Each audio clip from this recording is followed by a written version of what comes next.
আপনি কি জানেন মাগরিবের সময় হওয়ার পর শিশুদের বাইরে যেতে না দিতে এবং ঘরের দরজা বন্ধ করতে রাসূলুল্লাহ সাল্লাল্লাহু আলাইহি সাল্লাম নির্দেশ দিয়েছেন? কিন্তু কেন? এর পেছনে কি শুধু নিরাপত্তার কারণ নাকি এর সঙ্গে আরও কিছু বিষয় জড়িত? আজকের ভিডিওতে জানব সহিহ হাদিসে এই বিষয়ে কি বলা হয়েছে। জাবের ইবনে আবদুল্লাহ রাদিয়াল্লাহু তাআলা আনহু থেকে বর্ণিত, রাসূলুল্লাহ সাল্লাল্লাহু আলাইহি সাল্লাম বলেছেন, রাতে শুরু হলে তোমরা তোমাদের শিশুদের আটকে রাখো, কারণ তখন শয়তানরা ছড়িয়ে পড়ে। রাতের কিছু সময় অতিবাহিত হলে তাদের ছেড়ে দাও। এবং তিনি বলেছেন, দরজা বন্ধ করো এবং আল্লাহর নামে উল্লেখ করো, কারণ শয়তান বন্ধ দরজা খুলতে পারে না। এই হাদিসটি সহিহ বুখারী 3304-এ বর্ণিত হয়েছে। এখানে একটি বিষয় পরিষ্কার করা জরুরি। তাহলে কেন দরজা বন্ধ? ইসলাম আমাদেরকে অকারণে ভয় দেখানোর শিক্ষা দেয় না, বরং রাসূলুল্লাহ সাল্লাল্লাহু আলাইহি সাল্লাম আমাদের সন্ধ্যার সময় কিছু সতর্কতা অবলম্বন করতে শিখিয়েছেন।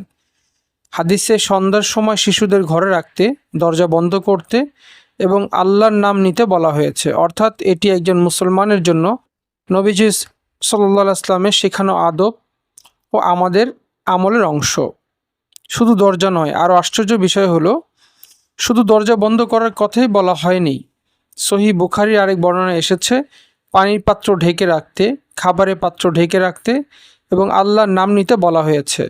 এমনকি রাতে ঘুমানোর সময় আগুন বা বাতি নিরাপদ রাখারও কথা এসেছে। অর্থাৎ এই নির্দেশনার মধ্যে রয়েছে আধ্যাত্মিক সতর্কতা এবং বাস্তব নিরাপত্তা, দুই দিকেই গুরুত্বপূর্ণ সতর্কতা। তবে একটি ভুল আমরা যেন না করি।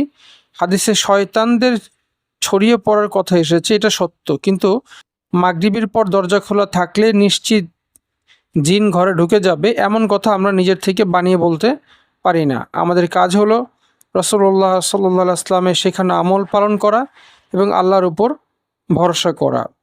তাই আজ থেকে মাগরিবের সময় হলে শিশুদের কিছু সময় ঘরে রাখুন, দরজা বন্ধ করুন, বিসমিল্লাহ বলুন, খাবার ও পানির পাত্র ঢেকে রাখুন, আল্লাহর উপর তাওয়াক্কুল করুন। কারণ একজন মুসলমানের জন্য রাসূলুল্লাহ সাল্লাল্লাহু আলাইহি ওয়াসাল্লামের সুন্নাহই সবচেয়ে সুন্দর পথ। ভিডিওটি ভালো লাগলে শেয়ার করুন এবং এমন আরও ইসলামিক তথ্য পেতে চ্যানেলটি সাবস্ক্রাইব করুন।